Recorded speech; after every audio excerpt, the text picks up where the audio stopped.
Le juste accourt dans ses murs. Et qu'on partit en courant. On va aller se réfugier.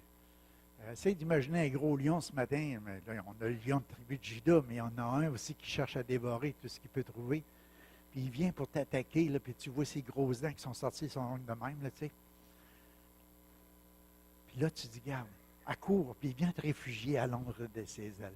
Viens à Jésus, rentre dans sa maison, rentre dans sa présence, rentre à cet endroit où tu vas trouver de la sécurité, de la protection. Tu vas trouver de l'amour. Par sa présence, tu vas te sentir tellement bien. Le juste accourt pour être sauvé. Alléluia. Sauvé, le mot sauvé nous parle de beaucoup de choses. On parle du salut, premièrement, on a la joie de notre salut parce qu'on sait que nos péchés sont pardonnés et tout ça.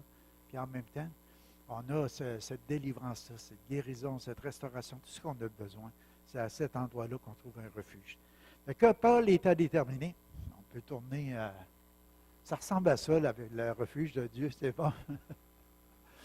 Car j'étais déterminé de savoir parmi vous, sinon autre chose, de savoir autre chose parmi vous, sinon Jésus-Christ et Jésus-Christ crucifié. Pour ça, j'écrivais, je suis déterminé à prêcher un message de vie en Jésus-Christ, de salut, de libération, de guérison pour toutes les nations. Il n'y a pas d'autre nom qui nous a été donné pour que nous soyons sauvés. C'est Jésus. On est le dimanche, je sais que c'est qu'on veut signaler, on est proche de Pâques. Le dimanche prochain, c'est Pâques déjà. Pâques. Et puis, le dimanche d'avant, on dit une semaine avant, c'est le dimanche des rameaux, qu'on appelait souvent, c'est l'endroit où Jésus est rentré à Jérusalem, où les gens l'ont accueilli, où les gens voulaient le faire roi. Vous voyez comment ça change rapidement dans l'espace d'une semaine. On veut le faire roi, puis Hosanna au fils de David, puis on s'excite, puis on est tous bénis. Parce que Jésus, c'est celui qui amenait la délivrance, la guérison, la restauration. Les aveugles voyaient, les sourds entendaient, les paralytiques marchaient. Partout ce qui passait, c'était juste des bonnes nouvelles. Puis tout le monde, ils ont dit, enfin, c'est le roi d'Israël, on veut l'installer comme roi, on veut qu'il soit notre roi. Puis lui, il vient humblement assis, monté sur un ânon, puis il traverse. Et puis il s'en vient pour rentrer au temple, à la maison de prière. Et je vous dis tout ça, c'est juste pour dire que béni soit le nom du Seigneur. Béni soit le nom du Seigneur. On veut bénir son nom, on veut exalter son nom, on veut célébrer. Puis quand on arrive à Paul qui arrive et il fait cette déclaration-là, je suis déterminé de savoir autre chose. Pour ça, j'ai appelé ça mon message, je suis déterminé. J'espère que vous l'êtes. Moi, je suis déterminé à prêcher ce message-là. Il n'y a pas autre chose. On peut vivre toutes sortes de choses dans le temps dans nos vies, des temps difficiles, des temps plus faciles. Il y a toutes sortes de situations. On peut suivre toutes sortes de séminaires pour essayer de régler tous nos problèmes. Vous avez des problèmes de familial, vous avez des problèmes de comportement, vous avez des problèmes où vous êtes découragé, déprimé, des problèmes de finances. Vous allez suivre des cours, comment régler mes finances. Je ne sais pas, moi, il y a toutes sortes d'affaires de même que tu peux vivre dans ta vie. Mais moi, je veux dire, la vraie solution, elle se trouve là. Mets Jésus au centre de ta vie. Yay! Ça, c'est le réveil. Alléluia. C'est la trompette. Les amis de Val-d'Or. Yes? Et puis, ce que je vous dis, c'est que c'est le message que Paul prêchait. Il était déterminé à continuer à prêcher le même message. Oui, il a parlé à beaucoup si tu regardes dans les évangiles ou dans les épîtres, surtout les épîtres, Paul, il prêche beaucoup au niveau des familles, comment régler certains différends, des problèmes qu'il y avait. Mais si tu mets Jésus au centre de ta vie, je veux dire, il y a bien des problèmes qui n'apparaîtront pas dans ta vie. Il y a bien des problèmes que tu vas en être délivré. Il y a bien des problèmes que tu vas trouver la solution. Parce que Jésus, c'est la solution. Alléluia. Jésus au cœur de ta vie. Premièrement, il enlève toute la culpabilité, toute la condamnation qui peut être dans ton cœur, qui t'empêche d'avoir la joie du Seigneur, qui devient notre force. C'est la joie du salut, de savoir t'es pardonné, de savoir t'es libéré de toute condamnation, de toutes ces choses-là. Ça, c'est la parole de Dieu qui nous rend vraiment libres, qui nous affranchit, qui brise les liens du péché, de son pouvoir dans notre vie, qui nous rend vraiment libres. Ça emporte de la joie dans nos cœurs. Alléluia. Que l'introduction, c'était pas ça, c'est supposé d'être Pâques pour toi. Qu'est-ce que ça veut dire, mettons, puis essayer de t'emporter à t'inviter à être là jeudi soir avec ta famille, avec tes enfants. J'ai passé mon intro. C'était ça. Soyez là jeudi. Je pense que des fois, on dit, le lendemain, il y a de l'école, mais vendredi, il n'y en a pas, ça a l'air. C'est pour ça qu'on a changé notre réunion du mercredi soir pour le jeudi soir, pour vous permettre d'écouter un film sur... On n'a pas mis celui-là qui est le plus sanglant, malgré que c'est rien à comparer à ce que Jésus a su faire. Jésus, c'est du vrai. Alléluia. On ne devrait rien savoir d'autre chose que Jésus crucifié. Hey, Paul aurait pu marquer Jésus ressuscité. Mais pourquoi? Ben, il fallait qu'il meure avant qu'il soit ressuscité. C'est ça qui est le message. Si Jésus ne sera pas mort, on n'aura pas la liberté aujourd'hui en lui dans sa résurrection. On ne sera pas pardonné. Il n'y aura pas un sacrifice qui aurait été à faire pour notre salut, pour le pardon de nos péchés. Pour ça, Paul dit, c'est ça que ça commence, c'est là. Le premier message que Pierre a prêché, c'est celui-là. Repentez-vous, celui que vous avez crucifié, Jésus de Nazareth. C'est lui que vous avez mis en 2 brigands. Mais c'est celui-là qui est mort pour vous. Il n'y a pas autre nom que lui pour qu'on puisse être sauvé. C'est le message central de l'Évangile. Alléluia. J'écrivais, on écoute beaucoup de choses. Je ne sais pas si vous avez... Comment on écoute les médias, hein, écouter les nouvelles. Moi, j'aime ça de tenir quand même au courant de ce qui se passe dans le monde. Mais quand tu écoutes ça, ce n'est pas ça qui est la solution. Ce n'est pas des changements politiques, ce n'est pas des changements. Quand même qu'on changerait notre premier ministre, on en mettrait un autre ou quoi que ce soit. C'est tout ça qui va régler. Moi, je pense qu'on doit prier, comme on a fait cette semaine en réunion de prière, prier pour qu'il rencontre Jésus. Prier, parce que s'il y a une rencontre avec Jésus, ça va changer sa vie, ça va changer sa façon de faire la politique, ça va changer beaucoup de choses. Puis je ne veux pas parler plus d'un que de l'autre, on a tous besoin du Seigneur Jésus-Christ. Mais ce que je veux vous dire, c'est quand même qu'on écoute les nouvelles, des fois, puis on est un peu bouleversé. Moi, je pointe à peu près, là, mettons, des choses qu'on entend. Tu sais, là, je ne peux plus m'appeler monsieur, je ne peux plus m'appeler madame, il faut que je cherche mon identité. Je sais qui je suis, alléluia. Vous pouvez me dire monsieur. Il n'y a pas de problème avec ça. Mais c'est rendu une société bizarre. OK? Si quelqu'un ne s'est pas encore trouvé, on peut prier pour lui, puis il se trouve. On n'est pas obligé, nous autres, de perdre notre identité pour eux autres. En tout cas, ça, c'est ma façon de voir les choses. Puis je ne veux pas faire de politique là-dedans, mais je pense qu'on a besoin de prière au Québec, au Canada, alléluia, au Québec. Puis de penser que pas ces choses-là qui vont régler la situation dans le monde. Ce n'est pas ça qui va emmener que les gens vont être plus épanouis, plus heureux. Hey, on a un respect de tous les gens, de tout ce que tu ne t'es pas encore trouvé, mais on te respecte comme tu es perdu. Moi, je veux dire une chose, quand je m'étais perdu, j'étais content que quelqu'un me cherche. J'étais content que quelqu'un m'en ait crié après moi pour que je sorte du bois. Je ne voulais pas coucher là. Je ne voulais pas que des mauvais animaux viennent me dévorer. Tu comprends? Fait qu'à quelque part, on est content qu'il y ait quelqu'un qui est déterminé d'annoncer Jésus-Christ. Alléluia. Et les gens, c'est là-dedans qu'ils vont trouver vraiment une délivrance, une guérison, une restauration, puis qui va changer notre pays, qui va changer notre vie, qui va changer nos familles, qui va changer beaucoup de choses dans notre société. C'est ça qu'on a besoin. Alléluia. Oh boy. C'est pas Facebook qui va changer tout ça non plus, mais on peut prêcher l'Évangile. Hein? Alléluia. J'écrivais hier toutes les nouvelles, la bourse financière, les guerres dans certains pays, les problèmes climatiques. On veut être au courant de tout ça, mais ce n'est pas ça qui va changer. C'est Jésus qui va changer. C'est le message. Je désire annoncer Jésus-Christ, crucifié et sa résurrection, parce que c'est lui seul qui peut apporter des réponses à tous les problèmes qui se retrouvent sur la terre. Où est-ce qu'on est rendu? Un message de vie, de salut, de libération. Je vais vous lire dans Isaïe 26, Isaïe 25, 6, si tu veux le mettre. Je l'ai écrit en petit, moi, parce qu'il est long, mais je vais vous lire ça parce que c'était annoncé par Isaïe qu'est-ce qui se produirait. L'Éternel des armées prépare à tous les peuples, sur cette montagne, un festin de mets succulents. Un festin de vin vieux, de mets succulents, plein de moelle, de vieux vin clarifié. Et sur cette montagne, il anéantit le voile qui voile tous les peuples, la couverture qui couvre toutes les nations. Il anéantit la mort pour toujours. Le Seigneur l'Éternel essuie les larmes pour tous les visages. Il fait disparaître de toute la terre l'opprobre de son peuple, car l'Éternel a parlé. En ce jour, on dira, voici, c'est notre Dieu, en qui nous avons confiance, et c'est lui qui nous sauve. C'est l'Éternel en qui nous avons confiance. Soyons dans l'allégresse et réjouissons-nous de son salut. Fait que, à travers ce passage-là, on voit le plan du Père qui est révélé.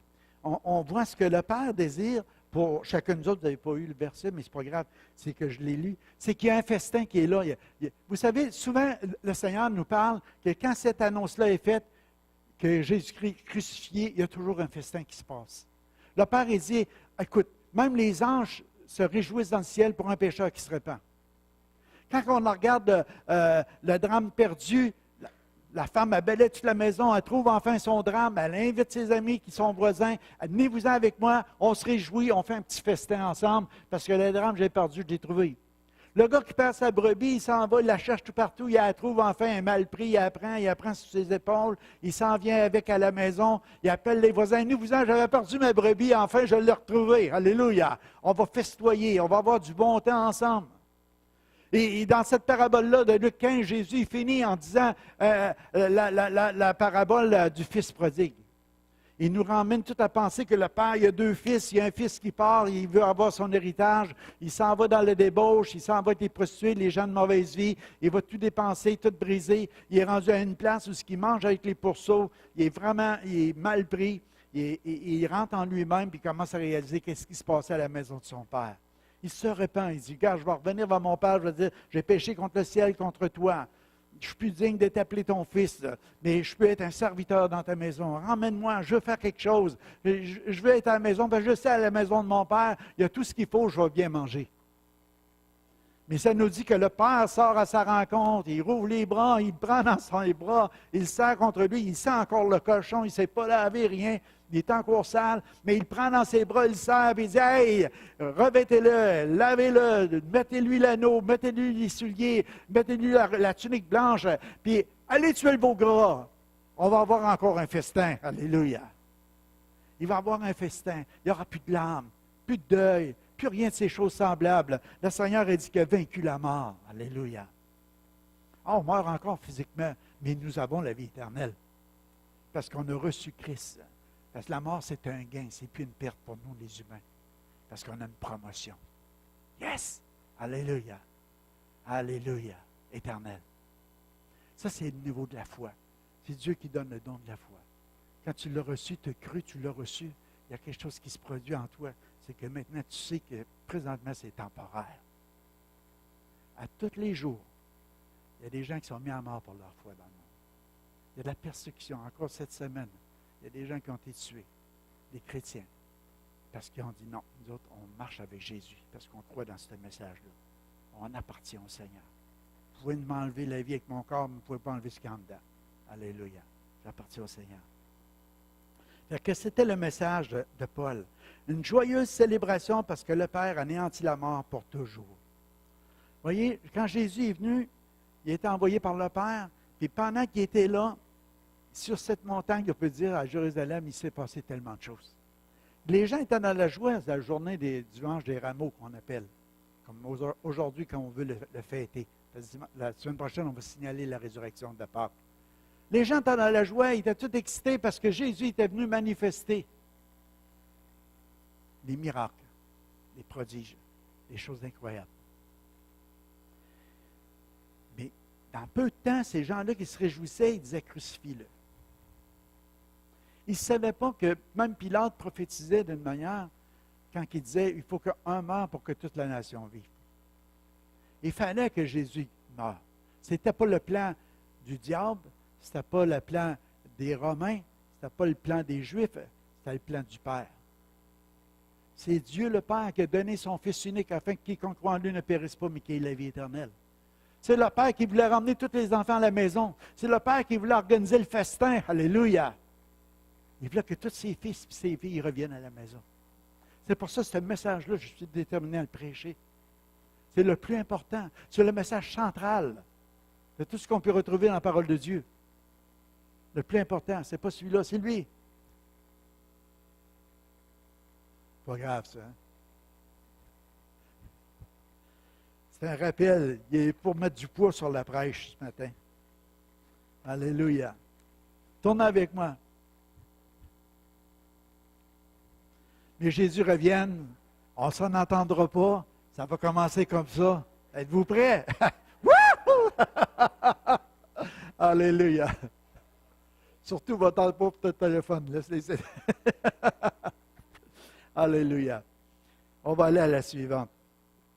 Je suis déterminé à ne pas m'endormir spirituellement. C'est pour ça que Dieu ne nous a pas destinés à la colère, mais à l'acquisition du salut par notre Seigneur Jésus-Christ, qui est mort pour nous afin que soit que nous veillions, soit que nous dormions, nous vivions ensemble avec lui. Avec lui. Il y a quelqu'un qui a dit, c'est un commentateur, Barry G. Webb, il dit, ou bien la repentance vous emmène à un festin, ou bien l'orgueil vous en tient éloigné. Dans un cas, ce sera l'occasion d'une joie inexprimable dans l'autre, la terreur indicible d'un jugement.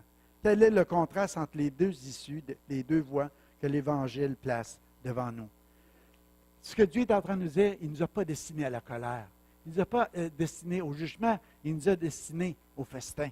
Alléluia. C'est à ça qu'on est vraiment appelé. Pourquoi? Parce que Christ est mort pour nous. Afin que soit qu'on veille ou soit qu'on dorme, nous vivions ensemble avec lui, toujours dans cette relation avec lui.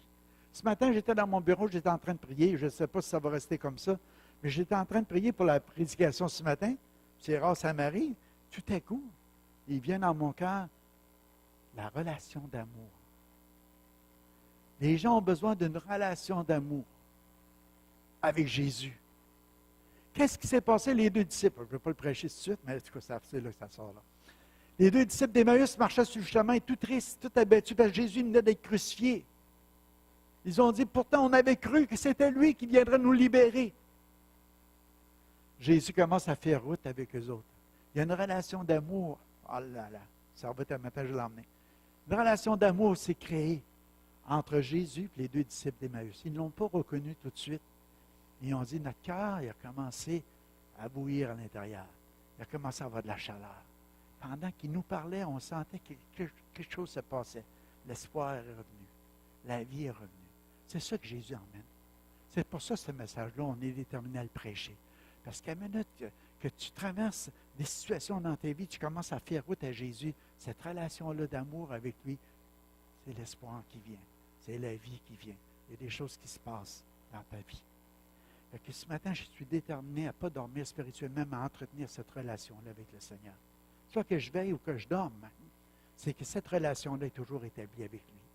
Pourquoi? Parce que Jésus est mort pour tous mes péchés, pour toutes mes fautes, pour tous mes manquements, pour ceux que j'ai faits et ceux que je n'ai pas encore faits même.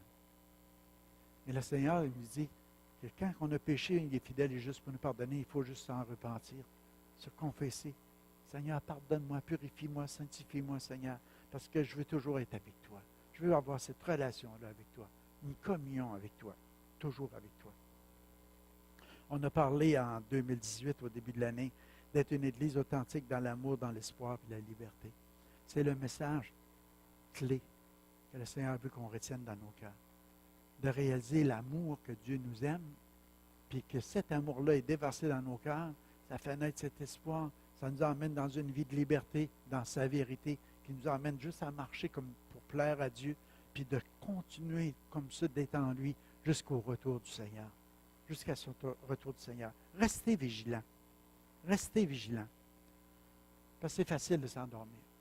Oh, c'est tellement facile. C'est tellement facile de se laisser aller. Pâques, ça peut devenir juste une pensée de dire qu'il faut que j'aille à l'Église au moins une fois par année. J'ai fermé Pâques. C'est ça. Ça a comme impact dans ta vie. Ou que, vous voyez, on a eu une grosse discussion dernièrement des pasteurs ensemble. On a eu une rencontre ministérielle, puis on jasait. Puis qu'est-ce qui est sorti à mon modèle, c'était de la pensée, c'est que peut-être que pour beaucoup de gens aujourd'hui, ils ne veulent pas renoncer à leur activité pour Christ. Fait qu'ils rajoutent Christ dans leur activité. Fait que ça les emmène à dire, ben, s'il n'y a pas d'activité trop importante, dimanche prochain, je vais être à l'église. Si je n'ai pas trop d'affaires à faire aujourd'hui, je vais prendre un temps de lecture de la parole de Dieu. Je vais prendre un temps de prière. Mais là, je suis trop pressé, il y a trop d'affaires à faire. Aujourd'hui, je n'ai pas le temps. Seigneur, pardonne-moi, je n'ai pas le temps. C'est que tu ne réalises pas qu'en mangeant pas, tu t'affaiblis. Tu ne réalises pas qu'à un moment donné, spirituellement, c'est que tu deviens comme un zombie. En tout cas, comme quelqu'un qui est en train de... Tu sais, il n'y a plus de vie. Parce que tu n'as pas pris le temps de manger à la table de Dieu. J'ai mis un petit peu plus loin quand Jésus a maudit le figuier. Il dit que personne ne mange de ton fruit. Parce que Jésus est venu pour manger un fruit. Il avait faim. Ça nous dit que ce n'était pas la saison, mais il voulait juste dire au peuple d'Israël, il y avait toute une parabole là-dedans pour les annoncer d'avance que, à quelque part, il avait été choisi par Dieu. Et puis, quand que le Seigneur il vient à eux autres, tout à coup, ils ne portent pas de fruits. Mais Jésus, il a faim de notre présence. Il a faim de nos louanges. Il a faim de voir notre adoration. C'est à ça qu'on est appelé, c'est ça qu'on a chanté. Maintenant, on a été créé pour l'adorer. Alléluia. Puis on dit, ah Seigneur, je n'ai pas le temps. Pas aujourd'hui. Peut-être la semaine prochaine. Si je n'ai pas trop d'activité, s'il ne m'annonce pas. Puis je vais vous dire, on laisse comme, excusez-moi si je suis trop dur à matin, mais ce n'est pas grave, ce n'est pas votre cas, vous êtes ici. On parle pour les autres qui n'entendront jamais ça. Mais ce que je veux dire, si on est rendu à un endroit où c'est qu'on dit, dans notre cœur, c'est déjà là, c'est déjà établi en disant, oui, on devrait être à l'église dimanche, mais on ne sait jamais des fois qu'il arriverait quelque chose. Déjà, tu rouvres la porte à quelque chose. Il ne faut pas être là. Tu comprends ce que je veux dire? C'est ta passion pour Dieu, entretenir cette relation d'amour-là avec le Seigneur qui fait que tu dis, ah, Seigneur, je ne peux pas manquer, qu'est-ce que je peux faire? Moi, je vais entendre, moi, je vais être là pour le louer, moi, je vais être là pour l'adorer, moi, je vais être là pour entendre le message, moi, je vais être là parce que j'ai besoin, parce que toi, tu as faim de moi, mais moi, j'ai faim de toi. Alléluia. Alléluia. Être vrai. Une église authentique, c'est ça, d'être vrai. Vrai dans l'amour. Vrai dans notre espoir. Vrai dans cette liberté que la parole apporte. On ne joue pas le double jeu avec Dieu. On est vrai. Alléluia. Je suis déterminé à ne pas dormir spirituellement. Parce que le monde veut nous endormir. Des fois, on veut vivre une vie de manière égoïste en pensant juste à nos désirs, à nos choix personnels. Au lieu de commencer à dire, Dieu, c'est quoi tu veux pour ma vie? C'est quoi tu veux pour mon destin? C'est quoi que tu désires pour moi? Cherchez premièrement le royaume de Dieu. Et toutes les autres choses, le Seigneur va les donner par-dessus. Hein? Il dit qu'on ne manquera de rien. Il va s'en occuper. Mais cherchez à plaire à Dieu. C'est quoi tu veux, Seigneur? C'est quoi tu veux pour ma vie? À quoi je peux être utile pour l'avancement de ton royaume? C'est bon, parce que savez-vous comment j'ai fini? C'est peut-être pour ça que j'ai pensé à ça au bureau. Nous devons joindre à tout cela notre relation intime et notre célébration. Nous serons la lumière du monde et le sel de la terre par notre manière de vivre. Nous devons être de bons exemples devant les autres. Les gens du dehors verront la transformation que Jésus apporte dans notre vie et nous apprendrons comment vivre pour celui avec qui nous espérons vivre pour l'éternité. Pour l'éternité. C'est un appel glorieux. Alléluia. Fait que Jésus est mort pour nous autres, pour expier toutes nos fautes, pour qu'on puisse vivre cette espérance-là, puis vivre cette vie-là avec lui, dans cette relation-là intime avec lui. Tournons à la prochaine. Je suis déterminé encore. Si tu connaissais toi aussi ce jour, ce qui te donnerait la paix. C'est dites à la fille de Sion, voici que ton roi vient avec plein de douceur et monté sur une ânesse, sur un ânon, le petit d'une bête de somme. Pourquoi je suis déterminé à reconnaître le temps et le moment de sa visitation? Jésus a pleuré sur Jérusalem. Ce que je fais ce matin, je vous ramène dans la dernière semaine de Jésus. Tous les événements qui se sont produits un peu. Que c'est tout à l'intérieur de cette semaine, de tout ce qu'on parle. Jésus, il rentre sur un ânon, puis il pleure sur Jérusalem, puis il dit, ah, tu n'as pas reconnu les temps où tu t'étais visité. Puis il est triste. C'est malheureux parce qu'il dit, tu vois, toutes ces choses-là qui sont là, tout va être détruit. Il ne restera pas pierre sur pierre. Vous allez être encerclés. Il va arriver des choses. Il est en train de prophétiser ce qui est arrivé en l'an 70 de notre ère. Quand ils ont rentré et ils ont tout détruit. Les Romains ont détruit tout Jérusalem. Il ne t'a pas reconnu quand tu as été visité. Ils l'ont accueilli Hosanna au fils de David, puis une semaine plus tard, c'était crucifie-le, crucifie-le. On aime mieux avoir un Barabbas, là, même s'il était appelé le Fils du Père. Même si Dieu voulait son salut à Barabbas aussi. Mais ils ont préféré Barabbas à Jésus. Jésus s'est en allé en plein milieu. Puis, je pense que je disais ça à Christian cette semaine. Je pense, dans ma tête à moi, je ne sais pas si c'était à toi que j'ai dit ça, mais Jésus s'est mis au milieu. Probablement, Barabbas, c'était peut-être le chef des deux autres. Il méritait toute la mort. C'était peut-être une gang ensemble. Mais Jésus était au milieu, puis il a dit, garde, moi, je suis là, je ne mérite pas ça, mais je le prends. Je prends comme je serais le pire des criminels. C'est celui-là qui était un meurtrier, celui-là qui méritait la mort. Jésus a pris sa place. Il a été crucifié. Je ne prêcherai pas le message de Sébastien avec Barabbas, mais je veux juste vous dire une chose, c'est que Jésus, lui, est au milieu. Puis Jésus était la voie du salut pour cet autre brigand qui était à sa droite ou à sa gauche, je ne sais pas, mais il était à sa droite, celui qui s'est repenti, je ne me rappelle pas. S'il était à sa gauche ou à sa droite.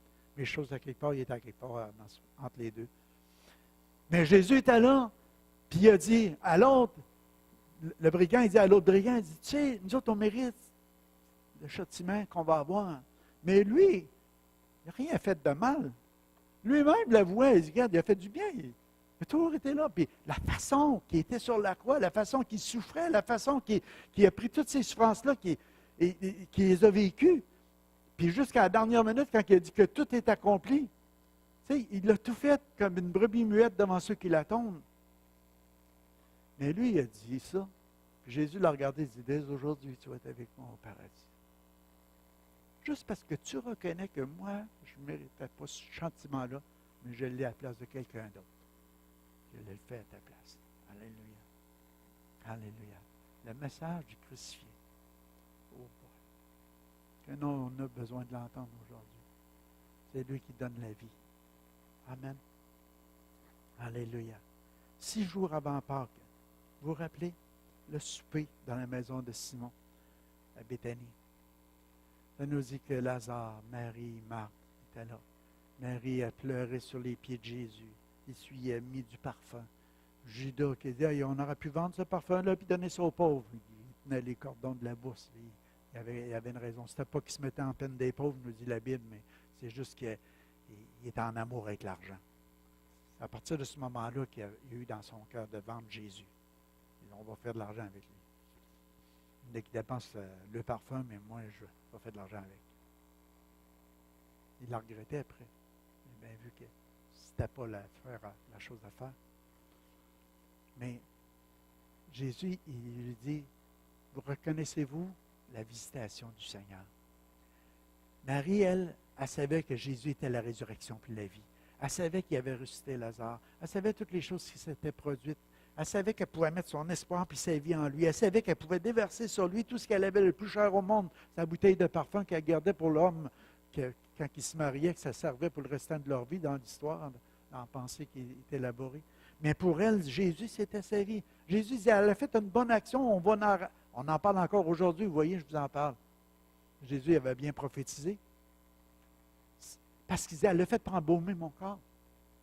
Une semaine plus tard, il sentait encore le parfum du Seigneur. Même sur la croix. Elle devait du bon.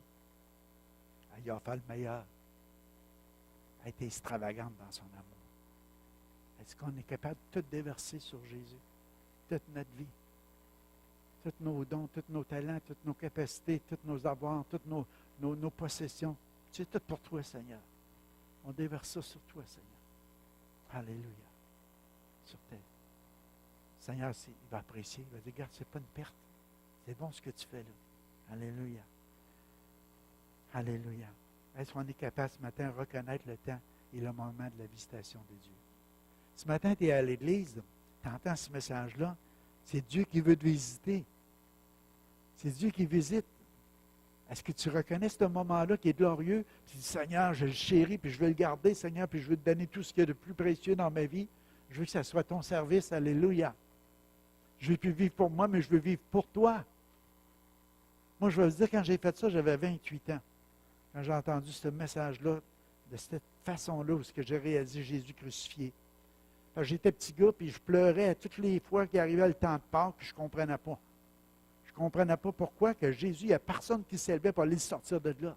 Puis moi, je disais, Seigneur, j'ai arrêté là, je ne suis pas gros, je ne suis pas grand, mais je me semble que j'aurais essayé de te sortir. Tu sais, j'aurais essayé de faire quelque chose. J'essayais même d'imaginer des moyens où j'aurais pu leur faire la guerre aux Romains pour pas que Jésus se fait crucifier. Je ne savais pas qu'il fallait qu'il meure pour moi. Je ne comprenais pas. La religion m'avait emporté juste à reconnaître que Jésus mourait. Mais pourquoi? Et après ça, il y avait la résurrection, mais pourquoi il fallait qu'il meure? Je ne savais pas. Quand je l'ai réalisé, wow! J'ai commencé à reconnaître la visitation du Seigneur. Qu'est-ce qui est arrivé à partir de l'âge où j'ai donné ma vie au Seigneur? Que des bonnes choses. Que des bonnes choses. Le poids de mes péchés est parti. J'ai retrouvé la joie. Il y a 3 semaines, j'ai prêché un style de vie. Soyez toujours joyeux, priez sans cesse, puis soyez reconnaissants. Vous vous rappelez? Ce style de vie-là, je l'ai eu juste parce que j'ai connu Jésus-Christ. Parce que Jésus est devenu mon sauveur. J'ai eu la joie de mon salut. La joie de savoir que je suis pardonné, je suis libéré de mes fautes. Ça m'a apporté qu'à chaque jour maintenant, Seigneur, j'ai un esprit joyeux. Alléluia. Merci Seigneur.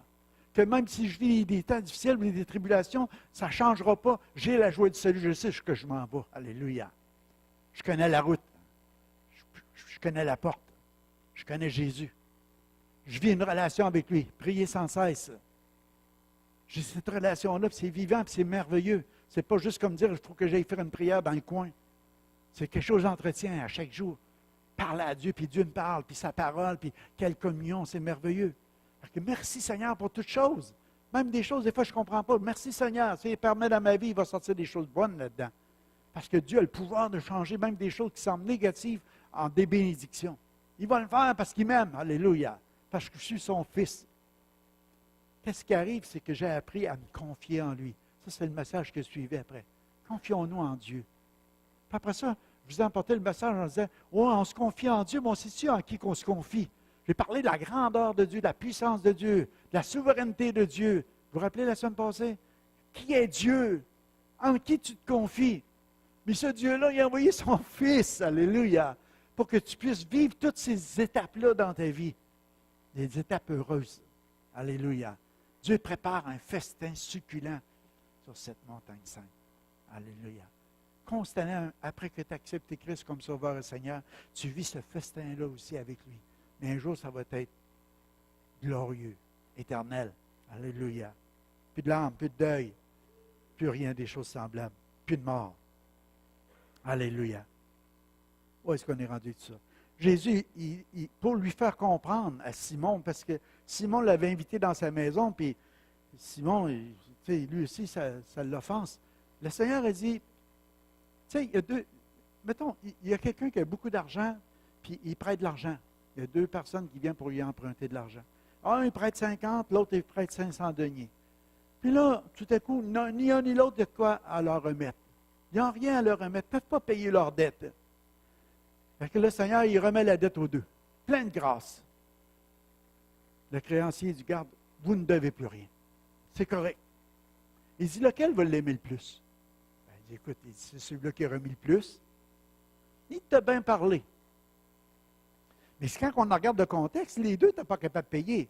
Les deux, ils s'auraient fait mettre en prison. Que tu en doives 500 ou 50, je veux dire, tu as le même résultat. Tu as le même châtiment, tu as la même... Mais le Seigneur, il dit, la reconnaissance va venir plus avec celui avec qui on a pardonné plus. Tu vois, il dit, je suis rentré dans ta maison, tu ne m'as même pas donné de l'eau pour me laver les mains. Tu sais, la simple accueil, la simple hospitalité à l'époque, c'était de faire ça, de présenter de l'eau, qui se lave les mains, les pieds, puis qu'il soit bien accueilli. Tu as oublié. Mais il dit, elle, c'est avec ses larmes qu'elle a lavé mes pieds. C'est avec ses cheveux qu'elle les a essuyés. Puis en plus, elle met le parfum. Comprenez-vous ce que je veux dire? Il dit, à qui qu'on a pardonné peu, il va aimer peu, mais celui qu'on pardonne beaucoup, il va pardonner. Ça ne veut pas dire de faire beaucoup de péchés, ça. Mais c'est la reconnaissance. C'est-à-dire, on n'est pas capable de rembourser notre dette, Seigneur. Mais Seigneur, je veux être reconnaissant parce que tu m'as tout pardonné. Alléluia. Et je veux t'offrir ce qu'il y a de meilleur dans ma vie, pour toi. Et le Seigneur a vécu ça dans la dernière semaine. Puis après ça, les gens désirent faire Jésus roi. Là, les gens, il y a un moment donné, ils disent, les pharisiens, puis ils disent à Jésus, fais la terre, ça n'a pas de bon sens, ils chantent trop fort, des louanges au Seigneur. Le Seigneur dit, les autres, ils ne crient pas. Ça va être les pierres qui vont le faire. Parce que c'est le moment où ce que Dieu a prévu pour que ça se fasse. Amen. Alléluia. Reconnaître. Les autres, ils n'ont pas reconnu le moment de la visitation du Seigneur. Nous sommes appelés à reconnaître. Alléluia. Aujourd'hui, il y a tellement de brouhaha dans notre société. Il y a tellement de voix qu'on entend à droite et à gauche. Il y a tellement de choses qui sont là. Est-ce qu'on reconnaît la visitation du Seigneur pour notre vie? C'est personnel, mes amis. C'est chacun de nous autres devant Dieu. De reconnaître cette visitation-là du Seigneur, de la chérir, de la développer, puis être capable d'y offrir ce qu'il y a de mieux dans notre vie. On va aller à la suivante. Je suis déterminé à ne pas dépasser mon heure. C'est le titre du message. Je suis déterminé à ne pas dépasser mon heure. Matthieu 21, 12, il dit, Jésus entrait dans le temple, il chassait tous ceux qui vendaient et qui achetaient dans le temple, il renversait les tables des changeurs et les sièges des vendeurs de pigeons. Amen. Fait que le Seigneur, quand il arrive là, il dit, ma maison sera appelée une maison de prière. Vous avez fait une caverne de voleurs.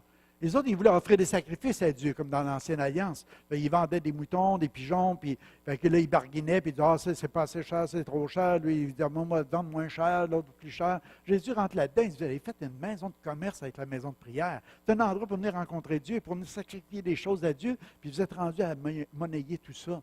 Puis Jésus, ça l'a mis en colère. C'est là qu'il a renversé toutes les tables et tout ça. Fait que, pour ça, je disais, je suis déterminé à entretenir ma vie de prière.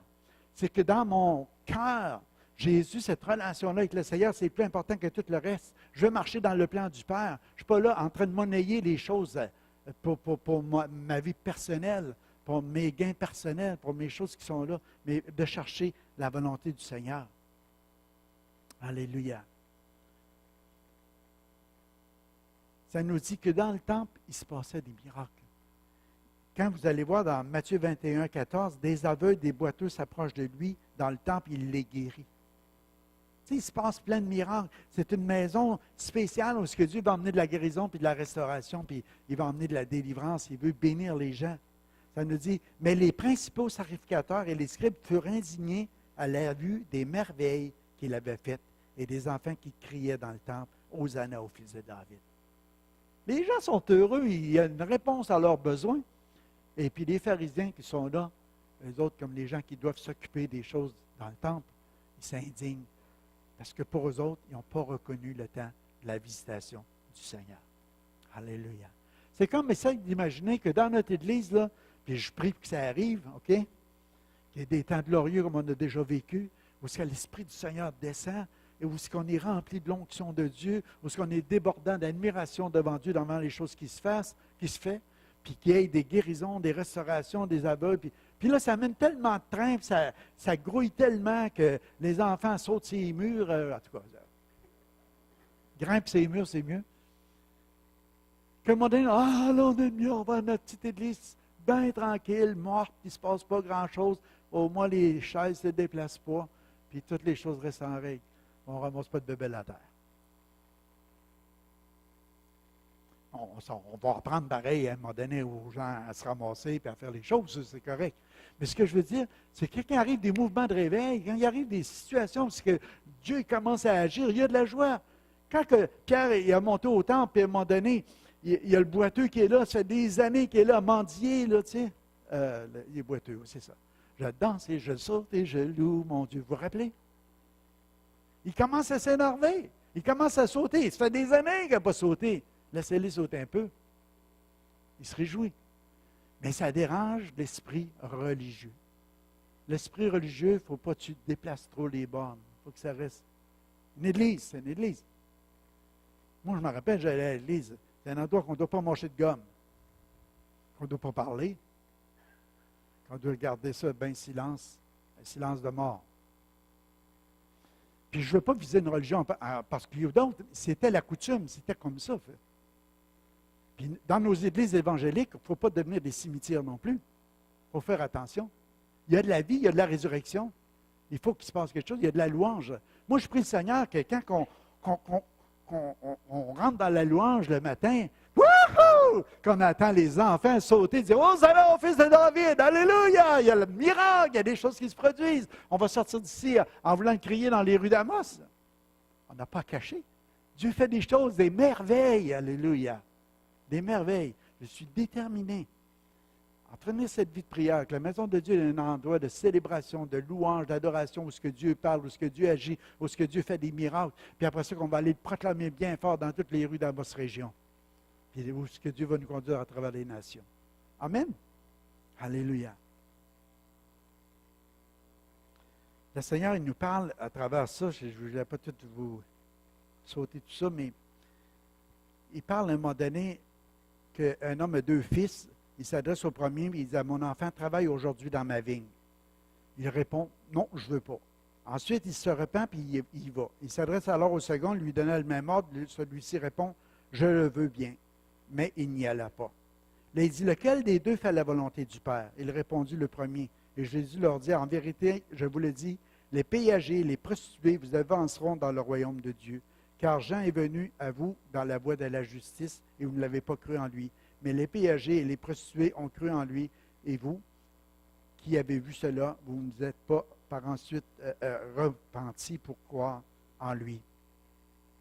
Quand Jésus allait manger avec les prostituées, avec les gens de mauvaise vie, eux autres, ils disaient, regardez, il se tient avec eux autres. Il se dit, fils de Dieu. Comment est-ce qu'il peut se tenir? S'il connaîtrait cette femme-là qui le touche, il ne se laissera pas toucher par elle. Vous comprenez? Jésus, il dit, un médecin vient pour les malades, pas pour les bien portants. Fait que, pour eux autres, ça les offensait de voir que Jésus se tenait avec les pécheurs. Fait que le Seigneur, il emmène toutes sortes de paraboles de méchants vignerons. Quand il parle, l'homme plante sa vigne l'entour d'une haie, creuse un pressoir, bâtit un tour. Puis après ça, il dit aux vignerons, il dit, je pars en voyage, vous allez vous en occuper. Puis quand la saison vient de la récolte, il envoie des gens pour avoir les fruits. Puis qu'est-ce qu'ils font? Ils les frappent, ils les renvoient à vide. Après ça, il envoie un autre serviteur, il fait la même chose. Après ça, il dit, je vais envoyer mon fils. Il va avoir de la considération pour mon fils. Il est en train de tout raconter. Qu'est-ce qui se produit là? Le fils est là. Mais ils vont le battre, ils vont le tuer, ils vont le mettre à mort. Il dit, qu'est-ce qu'il va faire, mais qu'il revienne, lui? Il va-tu revenir? Oh, vous avez bien agi, je vous pardonne d'avoir tué mon fils ou d'avoir mal agi. Il est en train de leur faire comprendre qu'il va y avoir un temps où ce que le maître va faire périr. Il va y avoir un temps de jugement aussi qui va venir dans ce monde. Mais maintenant, c'est le temps d'annoncer Christ, puis de réaliser pourquoi il est venu, et puis de l'accepter comme Sauveur puis Seigneur, afin qu'il fasse des merveilles dans nos vies. Amen. Alléluia. Et les autres, ce qu'ils ont fait à la place, là, ils ont cherché à saisir Jésus, tout de suite. Parce qu'ils ont compris que le message était pour eux autres. C'est la preuve. Ils ont cherché à le saisir parce qu'ils ont dit, il parle de nous autres. Il y avait juste à se repentir encore. Puis dire, il a raison. Au lieu de dire, il a raison, ils ont dit, on va se saisir de Jésus et on va le tuer. C'est comme ça qu'ils ont monté la foule contre Jésus. Et puis, on sait que c'est produit par la suite. Allons à la suivante, on va aller rapidement. C'est pourquoi je vous dis, tout ce que vous demanderez en priant, croyez que vous l'avez reçu, cela vous sera accordé. Et lorsque vous êtes debout en prière, si vous avez quelque chose contre quelqu'un, pardonnez afin que votre Père qui est dans les cieux vous pardonne aussi vos fautes. Fait que ce même verset-là a été donné dans la même pensée, parce que Jésus, en descendant, il voit le figuier, il s'en va pour manger, il ne trouve pas de fruits. Puis il dit, que tu sois maudit, que tu ne portes jamais de fruits. Pierre, il en parle comme une malédiction. Jésus a pratiquement jamais maudit de sa bouche. Hein. Tu regardes dans la Bible, là, tu ne verras pas vraiment Jésus commencer à prononcer des paroles de malédiction. Il l'a fait à ce figuier. Parce qu'il voulait représenter la nation d'Israël qu'il n'avait pas reconnue. Puis il voulait l'emporter à réaliser, regarde, tu ne portes pas de fruits. Moi, je pense que c'est bon pour chacun de nous autres qu'on puisse réaliser qu'on doit porter du fruit. Puis je pense qu'il y a une grande vérité qui ressort de tout ça. Il dit, tout ce que vous demanderez au Père en mon nom. Il est en train de dire aux disciples, voyez, ouais, mais quand, Seigneur, le figuier est sec. Il dit, voyez, tout ce que vous demandez au Père en mon nom, ça va se produire si vous croyez. Mais il emmène tout de suite à côté. Il y a quelque chose qui peut empêcher l'exaucement des prières. Il regarde le manque de pardon. Il dit, pardonnez comme je vous pardonne. Fait que si tu veux vraiment avoir la même autorité dans le nom du Seigneur pour voir les choses se produire dans ta vie de prière, assure-toi. Si tu as quelque chose contre quelqu'un, relâche. Pardonne. Pardonne. Tu sais, il y en a qui disent pardonner, c'est oublier. Moi, non. Ce n'est pas ma façon de le prêcher. Parce que je peux juste dire une chose, c'est que je n'ai jamais oublié cette cicatrice-là où ce que je l'ai faite. Mais elle ne me fait plus mal. J'oublierai peut-être pas une offense que quelqu'un m'a faite, mais elle ne me fera plus mal. Parce que j'ai pardonné. Parce que j'ai eu la grâce de Dieu de relâcher. Comme le Père m'a pardonné mes fautes. T'as-tu oublié toutes tes fautes que tu as faites? On est bien mieux, hein? Mais des fois, on ne les oublie pas. L'ennemi, des fois, vient, puis il nous rappelle un péché qu'on a fait. Puis là, on est culpabilisé. Pourquoi j'ai fait ça? Ah, pourquoi? Mais si le Seigneur m'a pardonné, c'est devenu, ça ne fait plus mal. C'est fini, ça. Ah, l'ennemi. Tu comprends? Tu le remets à sa place. Parce que c'est un menteur. S'il peut te culpabiliser, il va te détruire, il va t'enlever ta joie de vivre, il va t'enlever ta joie de ton salut, puis il va t'avoir. Mais plutôt, Tu dis, je vais toujours m'assurer dans mon cœur que rien ne bloque ma relation avec Dieu. Mais comment savoir que Dieu va accepter un et il n'acceptera pas l'autre péché? Approche-toi de lui. Fais juste t'approcher de lui. Regarde, essaye-le. Ferme tes yeux. Lève tes mains vers le Seigneur. Tu n'es pas obligé de le faire, mais moi, j'aime ça l'élever. Puis tout de suite, Seigneur, je t'aime tellement. Puis si tu as manqué d'amour envers quelqu'un, si tu as eu une parole qui n'était pas à propos, si tu as fait quelque chose, si tu as vu des choses avec tes yeux, si tu as entendu des choses avec tes oreilles, tu as dit quoi avec ta bouche, tu as fait de quoi avec tes mains, tes pieds, ou je ne sais pas quoi, tout de suite, tu sais. Le Saint-Esprit te le montre. Le Saint-Esprit te le montre. Qu'est-ce que tu fais? Tu confesses. Pardonne-moi, papa. Parce que Jésus, son sang était versé pour cette faute-là. Puis il l'efface. Alléluia. C'est fini. Alléluia. Donc, merci, papa. Ça redonne la joie de mon salut. Comprenez, le Saint-Esprit, il est avec nous, il est en nous, c'est un ami. Il n'est pas là pour nous condamner. Il est là juste pour nous emmener à réaliser qu'il y a des choses qu'on doit mettre en règle dans nos vies. Parce qu'il nous aime. Parce qu'il sait que ces choses-là vont nous détruire. Ils vont nous faire du mal. Puis Dieu, il a juste des plans de bonheur pour notre vie. Le Saint-Esprit est là comme un ami. Il veut t'enseigner, il veut te conseiller, il veut vraiment te diriger. Il s'agit juste que tu l'écoutes. Tu développes une oreille avec lui, puis tu entends la voix de ta conscience à travers ça. Elle ne te culpabilisera pas de la voix du Saint-Esprit. La conscience peut te culpabiliser. Mais Dieu est plus grand que la conscience. Fait que, juste pour te donner un petit peu la façon que le Seigneur travaille pour nous aider. Fait que si nous ne pardonnons pas aux gens des offenses qu'ils nous ont faites et que nous disons chrétiens, nous sommes des figuiers stériles. On ne portera pas de fruits. On ne portera aucun fruit pour l'avancement du royaume. C'est Jésus qui nous accorde la grâce de pardonner et nous serons puissants dans nos prières si nous le faisons. Fait que confessons nos fautes, il est fidèle et juste pour nous les pardonner. Fidèle et juste, il faut juste les confesser, tout simplement. Je termine avec ça ce matin. Pas pire, je suis dans mon temps. Je suis déterminé, on finit la dernière diapositive. Nous prêchons Christ crucifié, scandale pour les Juifs et folie pour les païens, mais puissance de Dieu, sagesse de Dieu pour ceux qui sont appelés tant Juifs que Grecs.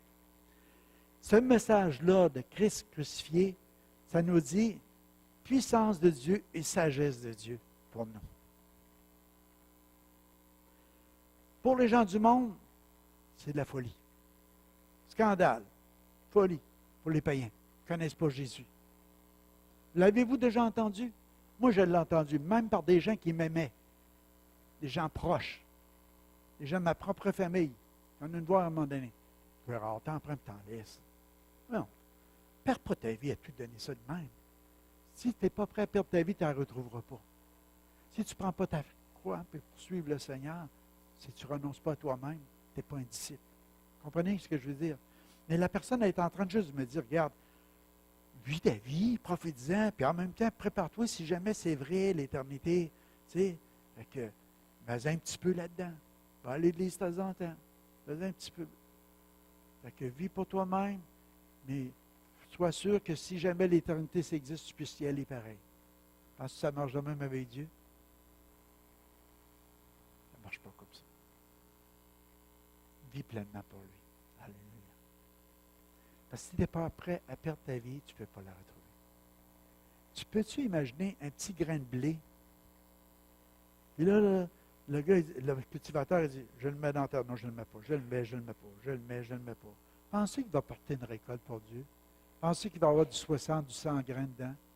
Je le mets, je ne le mets pas. Il n'y a jamais le temps d'être placé dans un endroit où il faut qu'il meure. Nous autres, on va dire qu'il va pourrir, mais c'est juste pour que l'écorce pourrisse, mais pour que ce qu'il y a en dedans prenne vie. Il faut à un moment donné que tu fasses confiance à Dieu, que tu dis, je te donne ma vie, Seigneur. Ah, ben là, ça fait 30 ans que je suis le Seigneur. Là. Je pense que j'en ai fait assez. Là. Ben là, je reprends ma vie. Hey, tu déterres, mon ami. Laisse-la là. Alléluia. Laisse-la là.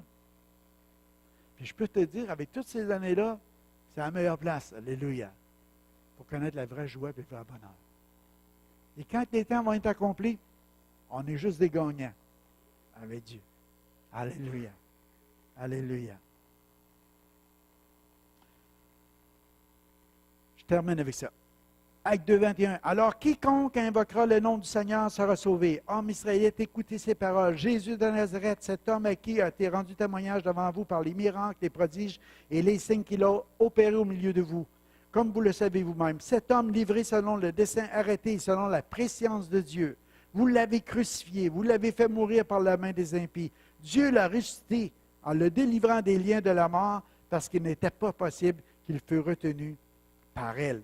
Ça, c'est le message de Pierre, le jour de la Pentecôte, où il y a eu tellement de manifestations, 3000 sauvés, 3000 personnes qui ont donné leur vie au Seigneur. C'est le premier message qui a été prêché après la résurrection, on peut dire, après l'effusion du Saint-Esprit. C'est sûr qu'il y a eu des choses qui sont passées pendant ces journées-là. Mais là, on parle du début de l'Église. C'est un message-là qu'on doit prêcher. Il faut être déterminé à continuer à prêcher. C'est un message qu'on doit rappeler constamment. C'est lui c'est dans ce message-là qu'il y a vraiment une solution pour nos vies. C'est le message le plus important de l'Évangile. Jésus mort sur la croix à notre place. Premièrement, pour le pardon de nos fautes, pour nous donner la vie éternelle, puis après ça, pour nous restaurer, pour nous faire du bien, pour nous rendre la joie de vivre, pour nous aider à vivre notre vie. Vous savez, il y a des gens aujourd'hui dans l'Évangile qu'on prêche beaucoup dans nos églises, c'est qu'on va trouver tout le temps quelque chose pour répondre à ton besoin, puis je ne veux pas être contre ça. Oui, je ne veux vraiment pas être contre ça. Un séminaire pour la famille, un séminaire pour les couples, un séminaire pour les femmes, un séminaire pour les hommes, comment être un homme d'honneur, comment être une femme. Mais si les gens n'ont pas passé par la croix, ça ne changera pas beaucoup de choses dans vos maisons. Ça ne changera pas grand-chose dans la société non plus. Je ne suis pas contre ça. Ça, c'est comme rajouter à la table de Dieu, mettons. Mais si ton cœur n'est pas changé, va dire, tu vis des problèmes dans ta maison, donne ta vie à Jésus. Tu vas voir ce que Jésus va faire dans cette transformation-là. Ça ne sera pas long. Il va changer ton cœur. Il va arracher ton cœur de pierre, puis il va te mettre un cœur de chair. Tout à coup, le cœur dur que tu avais comme de la pierre, là, qui ne voulait rien entendre, tout à coup, ça va être un cœur complètement transformé, enseignable, qui veut tout simplement plaire à Dieu. Puis là, tu vas dire, Dieu m'aime tellement, moi. Tu sais, le gros criminel comme Paul, qu'est-ce que tu veux que je fasse, Seigneur? Complètement changé. Puis là, le Seigneur va dire, bien, regarde, là, il va falloir que tu aimes ton prochain comme toi-même, comme moi je t'aime. Je vais te déverser de l'amour pour ça. Je vais t'en donner. Cette relation-là va être plus puissante pour changer l'atmosphère dans sa maison que tous les séminaires qu'il peut aller suivre partout à travers le monde s'il n'a pas mis Jésus au centre de sa vie. Je ne dis pas que ça ne l'aidera pas, les séminaires. OK, là, je veux vraiment. Mais je veux dire, ça commence là. C'est le message de la croix. C'est ça qui va transformer ta vie. Alléluia. Si ça transforme ta vie, ça va transformer ta famille. Ça va transformer les gens autour de toi. Ça va transformer la société. Ça va avoir un impact. Tu vas être la lumière du monde, puis celle de la terre. Mais ça va commencer là. Alléluia. Sinon, ça ne marchera pas. Alléluia. Alléluia. J'ai marqué, après la crucifixion, le trône de l'Éternel, qui était jusqu'alors un feu dévorant, devient un lieu de miséricorde où nous trouvons le pardon et la vie éternelle.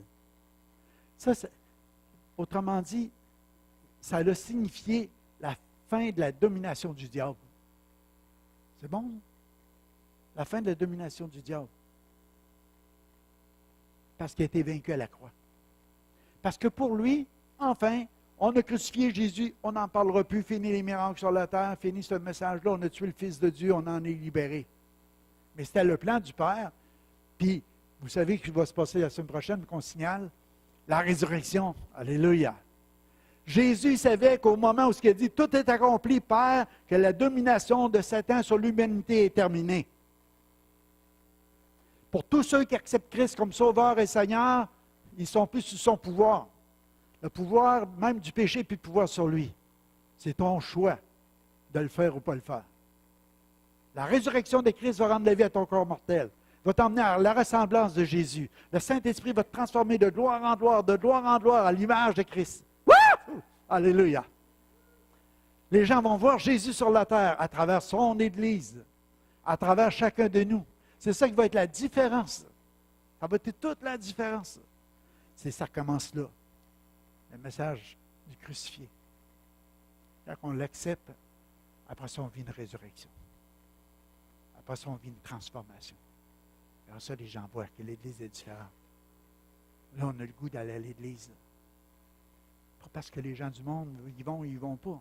C'est juste que moi, je m'en vais pour louer, adorer, entendre parler de celui que j'aime. Parce que c'est le plan de Dieu. Et quand que je ressors sur le monde en général du dehors, bien, je vais avoir un impact dans leur vie. Je veux que Dieu m'utilise. C'est le but de ma vie. Le but de ma vie, ce n'est pas vivre pour moi-même puis satisfaire mes passions, mes désirs. C'est de satisfaire lui, le Christ. Alléluia. J'ai toute une éternité après ça. Wow! Je ne sais pas ce que Dieu va m'emmener, puis qu'est-ce qu'on va faire, puis toutes les affaires qu'on va découvrir. Mais on va avoir du bon temps. Alléluia. On va être dans le je suis, jamais de fin. Jamais de fin. Tu vois, Christian, tu vas me bricoler, hein? Tu ne vas pas passer des heures, si tu veux. Jamais de fin. Jamais de fin. Alléluia. Là, on est toujours pris avec le temps. À un moment donné, on va être dans le fini de Dieu. On finit par la prière. Amen. Alléluia. Je veux juste vous apporter, j'arrivais à vous dire, Daniel vient de mettre un petit morceau de piano, mais Georges, ce qui est Georges? Ah! Excuse-moi, Georges. Je t'ai vu tout le temps de la fraîche, puis là, je ne te vois plus. Alléluia, je cherche trop loin. Moi, je pense que c'est un message important ce matin, parce que c'est la base de toute chose. C'est le début de toute chose. Puis je peux vous dire, pour moi, personnellement, je remercie le Père, parce que c'est juste sa grâce qui a fait que j'ai entendu ce message-là, je l'ai reçu, je l'ai cru, puis ça a changé ma vie. Et puis, je suis quand même un peu plus vieux que quand j'ai entendu. Ça fait 40 ans cette année que j'ai entendu ce message-là. C'est les plus belles 40 années de ma vie. Dieu m'a donné une raison de vivre en sa présence. Je voudrais vous inviter ce matin simplement de réaliser à l'intérieur de vous. Vous avez une destinée éternelle en lui. Dieu vous l'offre. Reconnaissez ce moment de visitation de Dieu dans ce lieu maintenant, pour chacun de nous. Passez pas à côté. Reconnaissez que Jésus est la solution. Que sa crucifixion, c'était à notre place. C'est à cause de nos fautes, de nos péchés. Puis qu'en lui, maintenant, on peut avoir la vie, puis la vie en abondance. On peut avoir toute une destinée éternelle. Ce matin, Père, je veux te remercier parce que on dit qu'il faut perdre notre vie pour pouvoir la retrouver, mais même en la perdant en toi, il y a tellement de joie. Il y a tellement de joie de savoir en qui qu'on l'a confié, en sachant que c'est quelque chose d'éternel. Alléluia. Qu'on fait partie des élus de Dieu, qu'on était appelés à un destin éternel, à une vie sans fin, heureuse, bienheureuse avec lui. Ce matin, si tu as des problèmes dans ta vie personnelle, des problèmes d'esclavage, des problèmes de comportement, des problèmes de famille, des problèmes à tous les niveaux de santé ou quoi que ce soit, réalise que la solution est en Jésus. Viens lui. Invoque-le ce matin avec un cœur pur. Invoque-le en lui disant, pardonne-moi, Seigneur. Purifie-moi, puis je veux faire de ma vie une maison de prière, une maison de rencontre avec toi, une maison d'entretien, une maison où on va pouvoir échanger. Je veux vivre pour toi, Seigneur, jusqu'à ton retour, ou jusqu'à ce que tu viennes me chercher pour être avec toi éternellement. Invoque-le ce matin. Invite-le à prendre toute la place.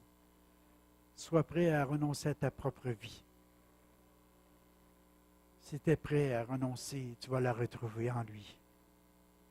Bien plus glorieuse, bien plus radieuse. Le bonheur est là. Alléluia. C'est une invitation pour toi ce matin. Reçois-le comme ton Sauveur, ton Seigneur.